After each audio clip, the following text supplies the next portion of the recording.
vous arrêter. Je suis très en colère. Écoutez, vous êtes rapide. C'est pour ça que vous êtes coupé de la réalité. Avec d'abord la carte blanche de l'un de nos éditorialistes, un coup de griffe ou un coup de cœur sans détour. Et ce soir, comme désormais chaque lundi, c'est l'écrivain Philippe Besson qui est avec nous. Bonsoir Philippe. Bonsoir Julien. Avec vous ce soir, on part aux États-Unis. On est maintenant à 50 jours de l'élection. Et attention, dites-vous, tout peut encore arriver. Joe Biden en est le grand favori, mais vous dites qu'on aurait tort d'enterrer trop vite Donald Trump. Absolument Julien. Alors il est exact que les sondages sont à ce jour sans appel pour le président sortant, puisqu'il est mené de 7 points. Et même dans ce qu'on appelle les États bascules, vous savez, ces fameux États où l'élection se joue, Oui. il est également à la traîne de presque 4 points. On pourrait donc facilement considérer que l'affaire est pliée et que les démocrates peuvent déjà sortir les petits fours. D'autant que les mauvaises nouvelles s'accumulent pour Trump. Cette semaine, l'Amérique franchira le sinistre cap des 200 000 morts du Covid. L'économie qui était son grand atout est devenue son talon d'Achille avec ses millions de nouveaux chômeurs. Et les trop nombreuses bavures policières impliquant des Afro-Américains ne font que creuser la fracture raciale et jeter de l'huile sur le feu. Ajoutons à cela que la perspective de la défaite rend le milliardaire très nerveux et accentue les pires aspects de sa personnalité. Il est encore plus menteur, truqueur, vicieux, vulgaire, brutal, raciste que par le passé, ce qui n'est pas un mince exploit quand on connaît ses performances dans ces matières. Paradoxe, monsieur Philippe Besson, parce que malgré tout ça, vous prétendez qu'il conserve ses chances. Il manque pas de cartes dans son jeu. En effet, la première d'entre elles, c'est son adversaire, Joe Biden, qu'il surnomme Sleepy Joe, un Joe l'endormi.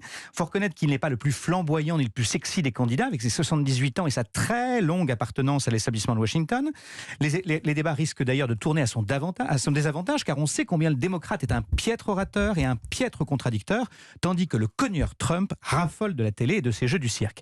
Puis Biden, c'est aussi un serial gaffeur. Il peut sortir une énormité qui endommagerait sa campagne, comme ce fut le cas, souvenez-vous, avec Hillary Clinton en 2016, en stigmatisant ce qu'elle avait appelé les pitoyables. Elle avait braqué contre elle les électeurs blancs non diplômés du Midwest qui allaient finalement sceller sa défaite. Vous pensez aussi, Philippe Besson, que ce qui se joue actuellement contre Trump peut se retourner en sa faveur d'une certaine manière? Absolument. Prenez le Covid. D'une part, le nombre de morts diminue et les Américains ont fini, hélas, par s'habituer à cette litanie lugubre. Oui. D'autre part, les nombreux anti-masques donnent de la voix. Ils s'insurgent contre l'atteinte à leur liberté et Trump agite l'espoir d'un vaccin qui surgirait telle une divine surprise à la veille du scrutin. Alors peu importe que ce soit plausible, ce qui compte, c'est que les gens y croient.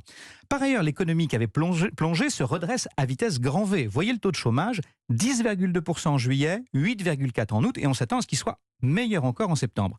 Enfin, les manifestations antiracistes génèrent régulièrement des troubles et même des émeutes qui exaspèrent l'Américain blanc moyen, et la promesse de Trump de rétablir la loi et l'ordre peut faire mouche. Mais surtout, au-delà de ce slogan, la promesse qu'il leur fait de protéger leur mode de vie a une profonde résonance. Vous dites enfin, Philippe, que la mécanique elle-même de l'élection peut favoriser le président sortant.